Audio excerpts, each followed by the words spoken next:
Hello, this is UKRLIFE with Ludmila Nemyria, and we continue our broadcasting from Kiev. And we are very happy that our guest today is Petter Midttun. He is a non-resident researcher at the Center for Defence Strategies. He is a former Defence Attaché of Norway in Ukraine and officer of the Norwegian Armed Forces. He was educated at the Royal Norwegian Naval Academy, the Norwegian National Defence Command, as well as tactical education from the Federal Defence Force of Germany. Mr. Midttun, hello, and thank you so much to be with us today. Thank you so much and for the chance to talk to you. Thank you. Mr. Midttun, today I would like to talk about your latest article and your wonderful interview for Czech News. The name of your article is "I'm confident Russia will lose this year. Here's why." And in the interview with Czech News, you reasonably show the complicity of the situation where Ukraine, Europe, and Trump find themselves. And if I listen only the interview, not just read your article, but just listen the interview, I get the impression that there is a little chance that Russia losing this year. That is why let's start from the very beginning. And my first question will be, why do you think that Russia losing the war in Ukraine? That is a great question. Let me first start saying that it's become so fashionable to say that Ukraine is losing. I see when I talk to colleagues and friends, and I see articles across, the West and Ukraine itself, you find that it has an impact on the psychological side of things. On Ukraine, it has impact on their willingness to do compromise. In the West, it's an impact on their ability or willingness to provide weapons support or find a different kind of solution, if you like. I responded to this claim because I don't think it's correct. And there's several reasons for this. One of them is there is a tendency to be too close to events. When you constantly report on tactical development and constantly withdrawals of Ukraine, that sort of color your perception of the war. And we forget what we observe when we take some steps back. And that's important. We forget that the war, for instance, is fought in 6 domains, not only on land, but also in the air, at sea, in space, in cyberspace, and not least the cognitive space. And I'm trying in my article to explain why Russia is actually losing in 4 of those 6 domains, and its success in the 5th, the land side, is slowly grinding to halt.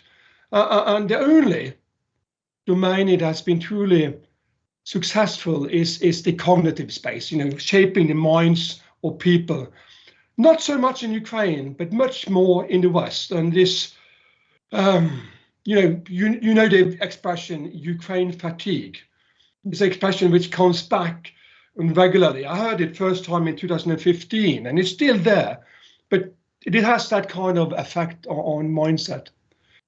So in the article, I go deeper. I say, firstly, looking at the land war, well, if you look on what Russia has achieved the last year, well, the constant reports on Ukrainian withdrawals sort of covers the fact that, yes, Russia has captured additional 3,685 square kilometers last year, which is a big size.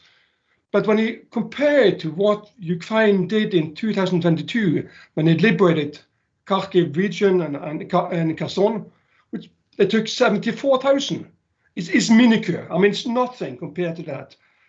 Then you look on the rate of advance, which in December was probably the highest in 24, but it still varied between 18 and 28 square kilometer per day. Well, when you look at what's left of the 4 oblasts, it's decided to occupy. It will take us 2 to 4 years. And then when you look on trends on the loss of personnel, I mean, most people don't see that in 2022, Russia lost about 100,000 soldiers. That's a huge amount of people. Most importantly, it was the elite forces they lost that year. The next year, they lost 250,000. Twice bigger.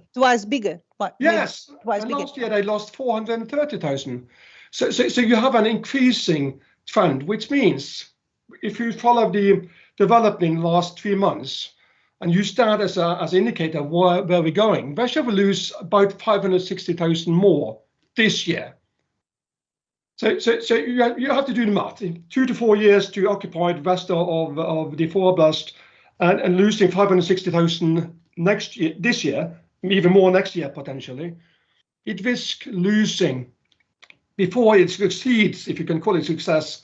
Before it succeeds, it risks having lost more than nearly 3 million soldiers. That is not sustainable. It simply isn't. And we see that on the recruitment and the challenge they have to get the personnel they need. They're losing more people now recruiting at the moment. But also, equally important, is they're also losing more equipment than they can replace. So mathematically, again, I know this is tends to be a little bit simplified, but just to give you an easy approach to it, they're losing weapons they need to fight. And if they continue losing at the scale and scope as today, they might run out of heavy weapons, artillery, main battle tanks, armored personnel vehicles, even this year. Now, as I said, the key issue is not if it loses today or this year. It is about telling the story that Ukraine is winning. Russia is losing. Maybe it doesn't happen this year, but it will happen within a year or so. That's I'm certain of. Let me quote you. It's part of your article.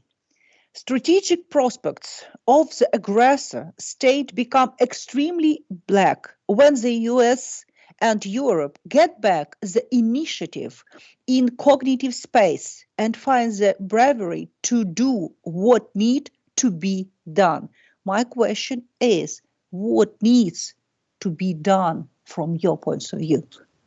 Well, I think what we have seen the last 3 years is a failed strategy. We have done nothing. Actually, for the last 11 years, we are told Russia that we are willing to do a lot to support Ukraine, but we're not doing this. At the moment you limit yourself, you also limit your strategic options. What we see in the last 3 years is a strategy which has allowed Ukraine to continue its defensive battle, but not win, not defeat Russia on the battlefield. And for that to change, we need a very different strategy than we have today. Now, one of the things we need is stop this policy of self-deterring. The most important battlefield today is not what's happening in the land. It's not the maritime domain. It's not the air. It's not space and surface. It's what's happening in the mind. We have fallen victim to the Russian ataxic control tactics, and we ended up fearing using military power, believing that if we do this, Russia will do that, and failing to recognize that any escalation of a conflict will have as much consequences for Russia that it has for us, even potentially more, because we need to acknowledge that if Russia is struggling to fight against one country, it would definitely struggle to fight against 33 countries. And Russia knows this. This is why they have put so much effort into convincing us not to become an active partner to the conflict. We need leadership. We need to actually escalate to de-escalate. I mean, we cannot shape the battlefield by words or politics or diplomacy or economy or this. To shape the battlefield, we need to use the military power. That's not to say that that will automatically trigger a war between NATO or Russia. It means speaking a language which Russia understands. That's the language of strength. I have long argued for me, that's two very simple and maybe potentially the only way you can end the war quickly and on the terms of Ukraine and democracy. The first one is to do what NATO itself said it would do in 2010. Its late strategic concept, which was changed in Madrid summit in 22. They said a very strong committing text for crisis management. It basically said that if there is a war which threatens the security of the alliance will stop it. They will use a mix of political and military tools to stop that war. What's happening in Ukraine is exactly that war. Unfortunately, we decided to walk away from that commitment, but that doesn't mean it does not smart. It still was smart in 2010, and it's still smart today because it's the only language Russia understands. And then, of course, for those who are looking for the cheaper, the easy, the more cost-effective solution, the most easy one and the only diplomatic tool I believe that can work is to accept Ukraine into NATO. Because when you do that, and you say that that will happen 1 month from now, you give Russia an opportunity to reassess the strategic environment, reassess the threat, and acknowledge the fact that if they're still in Ukraine 1 month from now, they will be triggering Article 5 and therefore the collective military power of the alliance. And my guess is, Russia would be stupid, and they are not stupid. Russia would be stupid not to make the correct assessment upon that. And lastly, and I would have to say that, and because it's crucial, that engagement would also give President Putin an off-ramp. He could sell to the Russian population that I, as a great statesman, decided to walk back to avoid the Third World War or whatever narrative he wanted to sell. But that would be a narrative he could sell. What he cannot sell, is impossible for him to sell, is being defeated by Ukraine. Mm-hmm. He cannot accept. It's impossible to sell. So we can push in so much weapons into Ukraine as we possibly can, but Russia can never, ever, ever accept being defeated by Ukraine. Needs to be something bigger to do that. And I think those two options are the only way we can give President Putin an off-ramp and have an opportunity to end the war successfully. If we will back for leadership, when you talk about Trump, you use very precise phrase, the new dynamic that President Donald Trump can bring. What are the scenarios you allow for considering Trump's new dynamic and Putin's old dynamic? Well, this is a more of a reflection of my disappointment with Biden and his allies, if you like, in Europe. Because as I said in the lead-in, I think the strategy we choose to support Ukraine is a failed one. It allowed the war to escalate continuously while keeping us at a safe distance. It then allowed Ukraine to defend itself successfully, but it's still a war of attrition. And the outcome is not given. While I remain positive on behalf of Ukraine, it's not given. There's a dynamic to this. President Biden, his strategy, as I said, is based on this self-deterrence and this irrational fear of a greater border confrontation, which is quite, in my mind, quite ironic because we are already in a border confrontation. Now, Russia has defined the West as the enemy. Russia is involved in a hybrid war in Europe, in the US, and we have seen multiple reports of that being the case. So it's already flawed from down at that starting point. It has not set up Ukraine for victory. It has only allowed it to continue the defensive battle. It has no clear end state. It did not acknowledge the fundamental nature of the war and therefore the need for certain tools to end it. He I would argue he, along with most Western leaders, they belittle the war. They call it a Russia-Ukraine war, whereas in reality, in the mindset of Russia, was always a war between Russia and the West. If we remember, President Putin even explicitly said that Ukraine is not the enemy, the West is.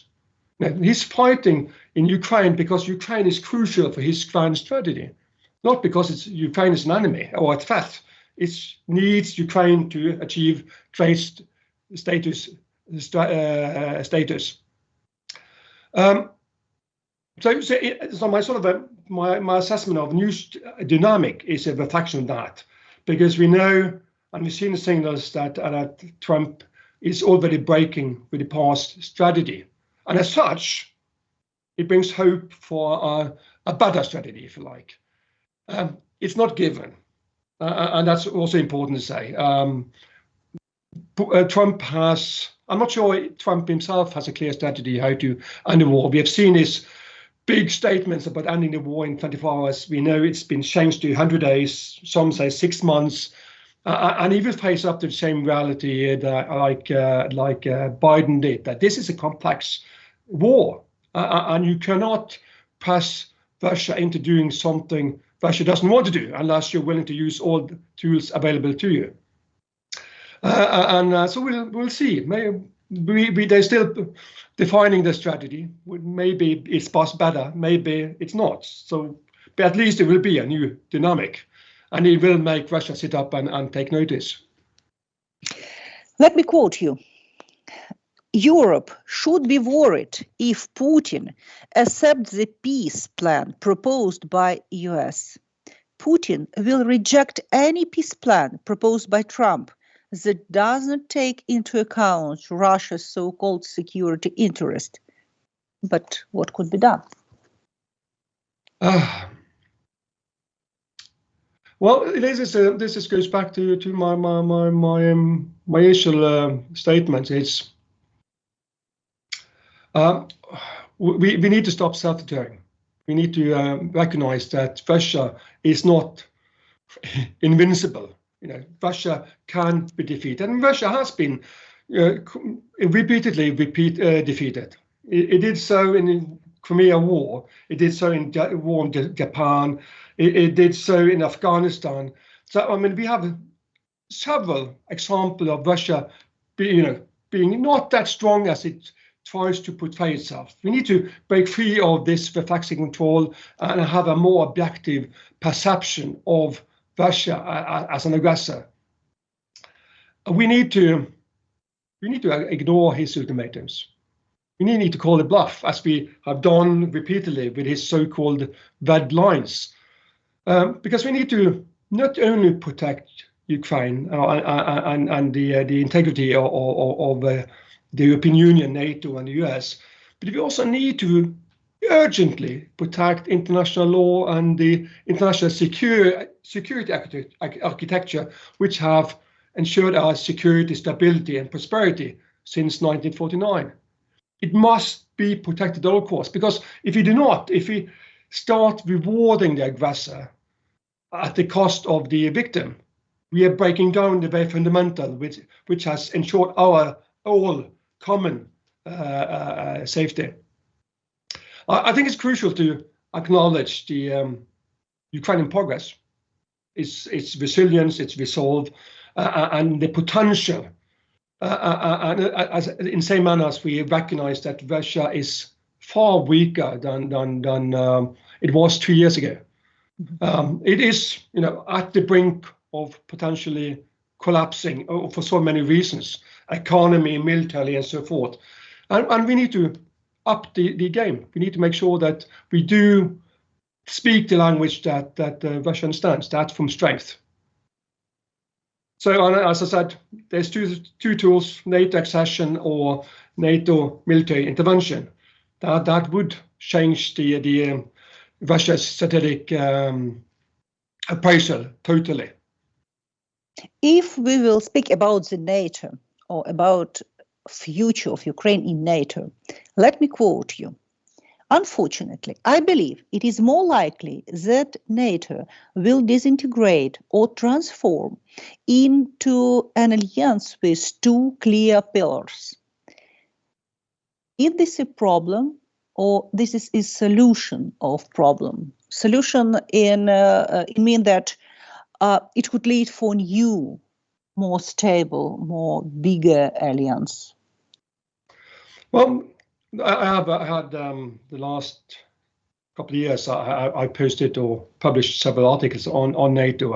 As you probably know, I worked 4 years at the NATO Supreme Headquarter Europe, SHAPE. And I work with force generation and operations as my main focus.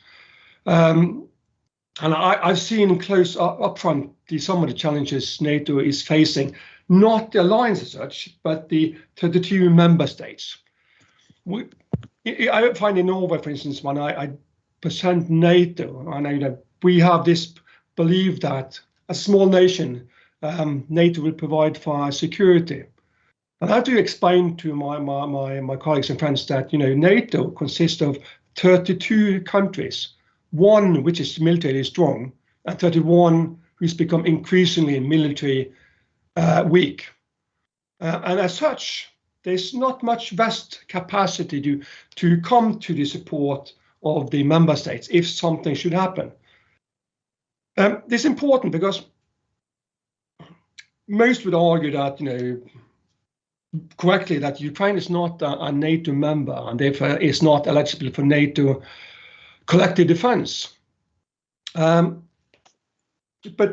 when we walked away from the crisis management, that is a recognition that we are not as strong as we acknowledge. When Russia decided to invade Ukraine, they will have studied that very same strategic concept and said, okay, if we do this according to concept, NATO will intervene because it says so when they call essential task number 2, crisis management. And they correctly assume that we will not. That means NATO do no longer deter Russia. That has impact on what I'm trying to say when I'm worried about NATO's future, if it survive this particular war, and I described the discord within. So moving forward, that means NATO has two options. It either have to reform, or it has to dissolve and appear as something else. We need to understand that decision-making process do not work. It works just as badly as the UN Security Council because we have this demand for consensus, and we have already 3 nations in the alliance who's in bed with enemy. They can block most everything we would like to do when it comes to Russia. Just to give an example, we see that the Eastern Europe is highly dissatisfied with the strategy because it breaks with the former strategic concept and their security needs and so forth.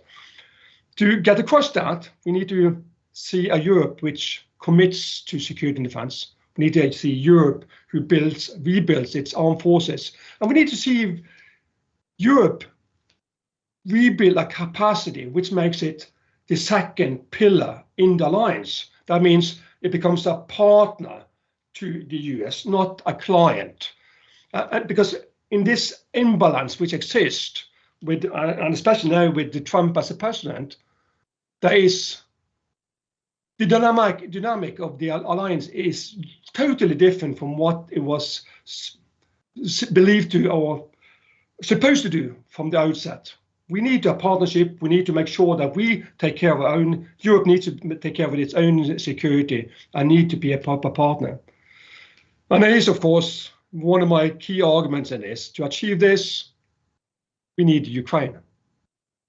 The only way Europe can quickly restore its military capacity is to include Ukraine into the alliance and help rebuild the European strategic autonomy.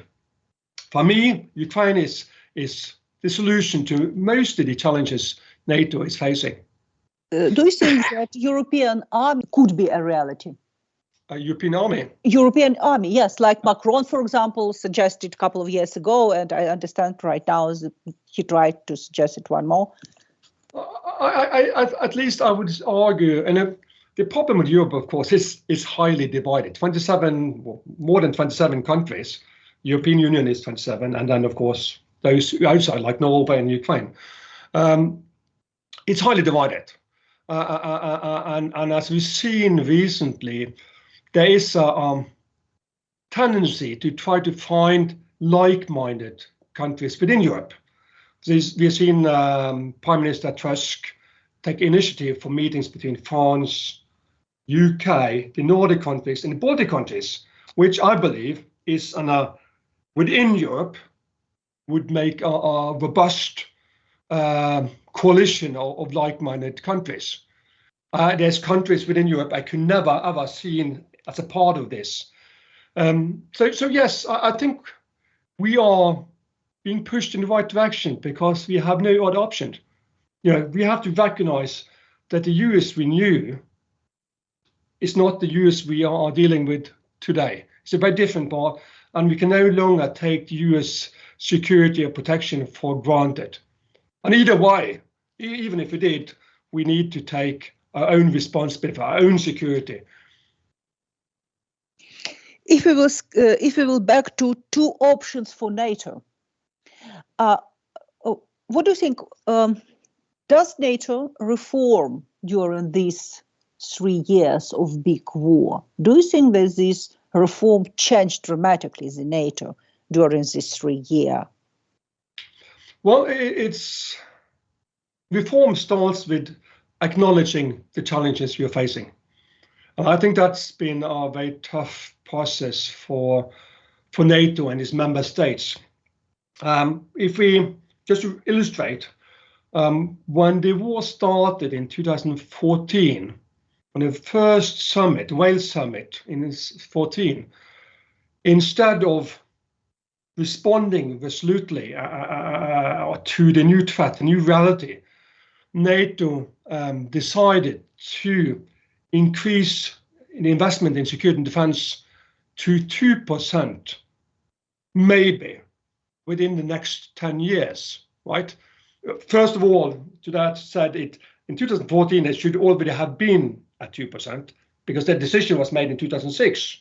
The fact that you make a decision to increase it slowly over 10 years is sending all the wrong messages to Russia, and you also clearly demonstrate a lack of strategic understanding.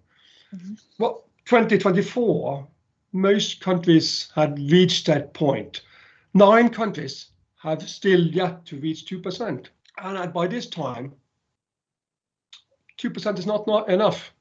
But this time it's urgently need to reach 3, maybe 4% to deter Russia, to send the signal we need to send to stop Russian aggressions. So from understanding, we've seen NATO slowly getting to grasp it in the reality. We see the language change. We see a recent statement saying that there is increasing understanding that they need to respond more resolutely, for instance, to the incidents in the Baltic Sea. There needs to be a strong and quicker response to every Russian hybrid war attack on the alliance. But it has still a way to go before it's fully acknowledged the fact that NATO is exposed to Russian hybrid war. Here's an interesting fact for you, and it annoys me so much. In September 2021, the European Parliament published a draft paper on its policy toward Russia, foreign policy. Fantastic paper, and I encourage everyone to find it and read it, because it makes a long list of Russian violation of international law, its hybrid war activities in Europe, and it concludes that Europe and European Union and its member states are exposed to a Russian hybrid war. Now, if you look to NATO papers, they use terms like hybrid events, hybrid actions, They never acknowledged the hybrid campaign, hybrid war as such, until recently. So the good news is, as the language develops and they acknowledge the threat, they are also slowly being forced to do something about it. And that moment changes the dynamic totally. NATO, will NATO achieve that? Well, we have seen a new dynamic now with Trump as a president and how he bullies his allies, a president who doesn't believe in alliances and only see things as a win or lose situation. So we have a quite new situation today, and I think Europe needs to face up to that. Let me quote you one more, because I like this, your phrase, and I like this, your thoughts about possible negotiations with Russia. Peace talk, maybe. Temporary peace, perhaps, if Trump gives Putin what he wants. Permanent peace, not unless he offers Ukraine NATO membership.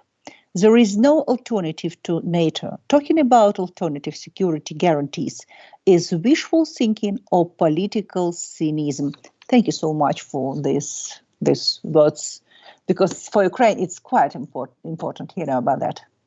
You know, it is for Ukraine, but I think it's more important, equally important. It's crucially important for the rest of Europe and the US, because we need to stop belittling this war. We need to, we for 3 years called this the Russian-Ukraine war, and saying that we need to stop, hinder this from becoming a border confrontation. It was always a border confrontation. It was always a bigger war.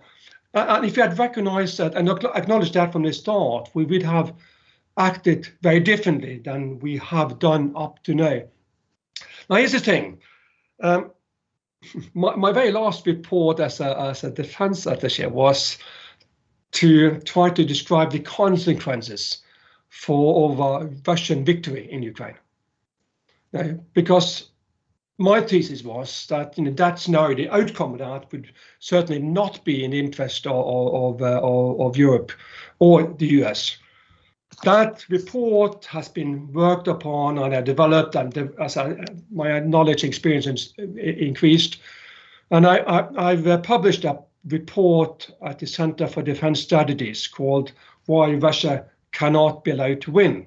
And I encourage everyone to look it up, because the consequences of a Russian victory for Europe and from the US is devastating. It changes everything. That we will not see security and economic stability or prosperity. We see nothing of the Europe we've seen so far, and we cannot afford that to happen. I argued that there is 9 reasons why Ukraine needs to be included in the alliance, and I'm doing that from the starting point, saying that this is an existential war. Now, everyone can relate to the fact for Ukraine that it's fighting for its right to exist as a nation, as a country. Everyone understands that. But when I say that Russia is also fighting an existential war, people becomes a little bit more, doubtful. My argument is that with Ukraine subjugated to Russia, it automatically becomes an imperial power. It becomes a grand state. You get access to the demography, to the natural resources, minerals, the agricultural areas, technology, the landmass, the maritime domain. It's the precondition for greatness, if you like. So for Russia, they either succeed in Ukraine or it becomes a pariah state for now and forever. So for them, in that sense, it's a fundamental war. It cannot be talked out of this war. It has to be pressured out of the war. It needs to be risk losing its sovereignty or the regime loses its power before it's willing to walk back. Therefore, I say there's 9 reasons why we should ignore Putin's ultimatums and includes Ukraine into NATO. First, it's the only means available short of military intervention that can end the war. Secondly, nothing but a Ukrainian NATO membership can ensure a lasting peace. All this talk about providing Ukraine with the security guarantees is just political statements. It's cynicism. It's cynicism on the highest level, because there is no alternatives. If the NATO is not willing to fight for Ukraine, no one else is. There's no other nations who would step in and has promised that kind of support. Thirdly, it would help reduce European grey zones, also the neutral or non-aligned countries vulnerable to Russian aggression. You establish a clear lines between democracy and autocracy. There's no sort of a doubt anymore. There is clear lines, and you do take away Russia's ability to explore the vulnerability of countries standing outside NATO. Fourthly, I argue that the Ukrainian NATO accession is equal to a Russian defeat, because that kills its grand power status. As long as Ukraine is a part of NATO, that ambition stops. Or it has to fight all of NATO, and it's not capable of doing that. And fifth, only a NATO membership can also resolve the border confrontation. The moment we stand together with Ukraine facing up to Russia, that part stops, because there's no sense in continuing the hybrid activity. Doesn't make any sense trying to undermine European or US resilience as a result, because case closed. Ukraine is already a part of the alliance. Sixthly, the Ukrainian membership will also help restore NATO deterrence and consequently prevent future conflict and wars. As I said previously, this war is a consequence of failure of NATO deterrence. And it has huge capability gaps as a consequence of Europe's failure to invest in security and defense for 3 decades. Bringing the most powerful, Western-minded, battle-hardened army into the alliance will shift that totally. That will close some of those capability gaps. And also, seventhly, my 7th point, getting close to that, it also makes warfighting more efficient. Ukraine has a lot of critical vulnerability. It does not have a proper air force. It does not have a navy as such. And it will take a decade to rebuild that. NATO has all of that. Ukraine has the army. Europe does not have. And so the joining of the two would be strengthen both capabilities. And second last point is that, as previously said, if Ukraine joins NATO, Europe's strategic autonomy increases many times over. It changed everything, and we become a partner to the US, not a client. And it's the only way we can shift that quickly. And then I have the last point, and it's also crucially important, because I don't think everyone has fully understood the choices, the options available to Ukraine. And our last point is it would help avoid the consequences of not accepting Ukraine as a NATO member. It's important, because at one stage, I fear Ukraine might wake up to the realization that they will remain a grey zone country forever. They will fight Russia forever. They will be at war forever. And it leaves us with very few options. And one of them is to say, we give in. And it becomes a part of, accept the Russian supremacy. I don't see this happening anytime soon. But it is an option we need to have in the back of our mind, because we cannot continue denying Ukraine full integration into the European Union and NATO and still expect them to die and be destroyed on a daily basis. And that's a crucial point for us. We need Ukraine as a part of NATO for so many reasons. And one of them is to make sure it do not end up for the wrong reason on the wrong side. So that's 9 reasons, a compelling reason. And I'm still surprised that it's not fully recognized. But what do I know? I'm just a simple sailor. about full recognition. Yeah, Mr. Midttun, if now take into account everything we have just talked about, let me return for our first question. Do you think that Russia will lose this year, as you wrote in your article? If it doesn't lose this, within the end of 25, it will be shortly after the start of 26. That sort of region. I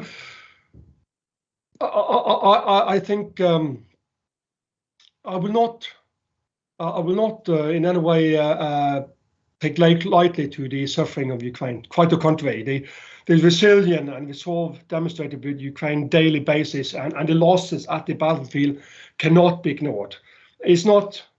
Ukraine is not a super humans, if you like. The continuous war will continue to have undermine Ukraine, of course. But Russia will most likely run out of heavy weapons this year, and it will probably suffer about 560,000 casualty this year. It will still not be close to reaching its aim of occupying 4 oblasts, and there's 20 more if looking on the bigger terms. Its economy is close to collapse. Even the head of the Russian National Bank talks about stagflation and the risk of overheating. We see the huge lack of manpower to keep the industry running. We see the effect of the sanction, and we see the increase in scale and scope. I cannot cannot understand that Russia will be able to sustain this war beyond 2025, and because it's also not only facing Ukraine, it's also facing the collective West. The whole military economic might of the West is behind Ukraine. Ukraine is not alone. There's so many, it's 1 billion people standing behind Ukraine and its economy, its military power. And Russia has not the ability to continue fighting that supreme force, if you like. The only way we can do this even quicker is, as I said, for us to intervene militarily or accept Ukraine into membership. It will bound to happen. I would like to see this speed up the process, of course, but I'm convinced that Russia will be defeated this year. Mr. Midttun, thank you so much for your article, for your interviews, and for being with us today. Thank you so much. Thank you so much for having me, and it's a pleasure, talking to you about something which is very close to my heart. I might be a Norwegian here, but I'm definitely Ukrainian here. Thank you.